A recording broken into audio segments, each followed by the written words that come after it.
رمضان.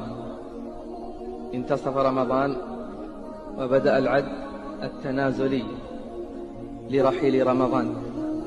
عجيب ما نراه، عجيب ما نراه من قسوة في القلوب وهجر للقرآن، فلا يعرف ختم القرآن إلا من رمضان إلى رمضان. وقال الرسول: يا ربي إن قوم اتخذوا هذا القرآن مهجورا.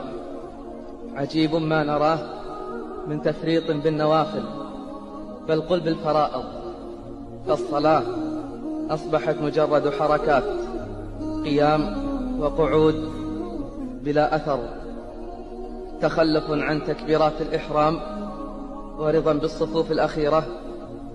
اعلم أنه من أراد إدراك المفاخر لم يرضى بالصف الآخر.